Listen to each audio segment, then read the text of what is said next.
প্রিয় দর্শক, পূর্বের আলোচনায় আমরা খেলার কিছু নমুনা আলোচনা করেছিলাম। এই বিষয়গুলো আসলে আপনাদের ভাবনার জন্য, কারণ খেলা এক বিশাল জগৎ।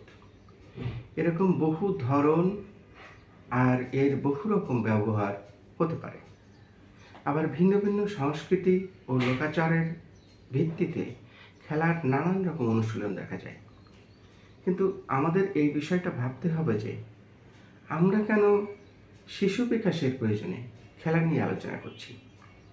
খেলা নিয়ে আলোচনা করছি এ কারণে যে এখানে খেলা আসলে একটা টুল বা কৌশল, যাকে ব্যবহার করে আমরা শারীরিক, আবেগিক, বৌদ্ধিক, সামাজিক ও ভাষাগত বিকাশকে ত্বরান্বিত করার চেষ্টা করছি। শিশু বিকাশের যতগুলো ডোমেন বা ক্ষেত্র রয়েছে, খেলা তার সবগুলিতেই অবদান রাখতে পারে। তবে আমরা মূলত বৌদ্ধিক বা বুদ্ধিমত্তা বিকাশকে আলোচনার কেন্দ্রে রাখার চেষ্টা করব।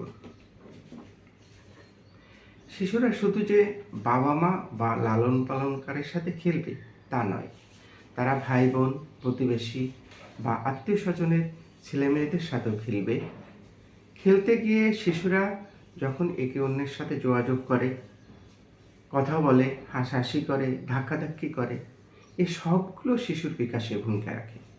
এসব ঘটনার ভিতর দিয়ে শিশু তার পারিপার্শ্ব এবং জগৎকে চিনতে চেষ্টা করে, পরিচিত হয়।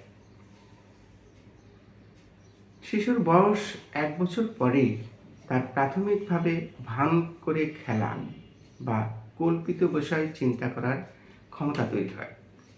2 বছরের কাছাকাছি হলে তার এ ধরনের আরও জটিল খেলা বা কল্পিত বিষয় চিন্তা করার দক্ষতা তৈরি হয়। এ সময় সে নিজেকে অন্য প্রাণী বা বস্তু বা মানুষের ভূমিকায় কল্পনা করতে পারে। যেমন, সে বেবিকে দুধ খাওয়ানোর ভান করে মায়ের ভূমিকায় নিজেকে কল্পনা করতে পারে। আবার একটা ব্লক ধরে কাউকে ফোন করার কল্পনা করতে পারে। শিশুর এই কল্পনা করার ক্ষমতা একটি বৌদ্ধিক বিকাশ বা বুদ্ধিমত্তার বিকাশ। এ ধরনের কোনো ব্যক্তি বা বস্তুকে ভিন্ন ভূমিকায় দেখতে পারার মধ্য দিয়ে তার প্রতীকী ধারণার উন্মেষ ঘটে। এটা গুরুত্বপূর্ণ, যা তার বৌদ্ধিক বিকাশের অংশ।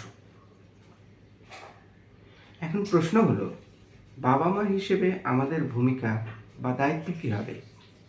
আমাদের দায়িত্ব হবে শিশুর এই ভান করে খেলা বা কল্পনা করার ক্ষমতাকে উস্কে দেয়া। সেই কাজটা করার জন্য আমরা কি করব? আমাদের কাজ হবে শিশুর এই ভান করে খেলা বা প্রতীকী ব্যবহার অনুশীলন করার সুযোগ সৃষ্টি করা। সে কারণে খেলনা কাপ, হাঁড়ি পাতিল, পুতুল, পাপেট ইত্যাদি উপকরণ সরবরাহ করা দরকার। সেই সাথে শিশু যেন এ ধরনের প্রতীকী ব্যবহার করতে পারে বা অনুশীলন করতে পারে, সেই ব্যবস্থা নেয়া। যেমন, বাবা একটি খেলনা কাপ ধরে বলতে পারেন, তুমি জুস খাবে?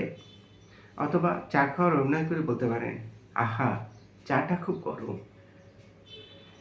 এ ধরনের খেলা করার জন্য শিশুকে অন্য শিশুদের সাথেও খেলতে দিতে হবে। অন্য শিশুদের সাথে যখন শিশু কথা বলে বা ভান করে খেলা খেলে, তখন তার বৌদ্ধিক বিকাশ ঘটে।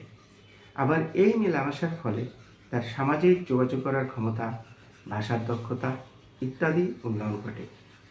আপনারা শিশুর সাথে এ ধরনের খেলা খেলুন, কথা বলুন এবং অন্য শিশুদের সাথেও খেলতে দিন। আজ এ পর্যন্ত। ভালো থাকবেন। অনেক ধন্যবাদ।